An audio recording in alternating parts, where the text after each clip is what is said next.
When we would be watching the news, sometimes a politician would come on and be railing against immigrants or talking about lazy welfare queens, and my mom would turn to me and say, his mother didn't raise him right. When she said this about politicians, she didn't say it because she disagreed with them on any particular issue. She just didn't like the hateful, ugly way they talked about certain kinds of people, especially poor people, immigrants, and those who most needed a helping hand. She also never understood greed. She would hear some wealthy person talking about how food stamps or Social Security should be cut because we couldn't afford it, and she would shake her head and say, he has so much and he wants to take from those who have so little. My mom believed that parents had a sacred moral duty to instill certain values into their kids.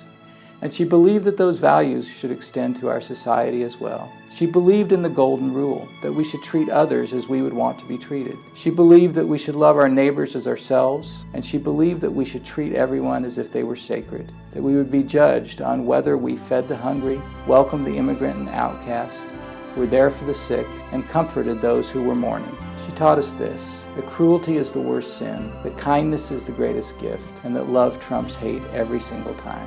In our family, we didn't spank a toddler who fell down and was crying. We lifted them up and gave them comfort. In our family, we took a basket of food to someone in the neighborhood who got laid off from their job, instead of yelling at them and telling them it was their fault. In our family, when someone from another country moved into the neighborhood, we welcomed them to town and invited them over for dinner rather than screaming that they should go back to wherever they came from. And in our family, if someone was sick or dying, we took care of them instead of complaining how much it costs and kicking them to the curb. Wouldn't the American family be better off if these were the rules we lived by? If we lifted people up rather than pushing them down? Wouldn't it be better if this nation tended toward kindness rather than greed and cruelty? Wouldn't we be a better country if our love won out over hate? The dream of America, from the very beginning, was that we should seek to make it a place where, in the words of Pilgrim columnist John Winthrop, we work together to do justly, to love mercy, to walk humbly with our God. We must delight in each other, make others' conditions our own, rejoice together, mourn together, labor and suffer together. The dream of America, as Martin Luther King said, is that all of us will be able to sit down together at the table of brotherhood. That is the America my mother and father believed in.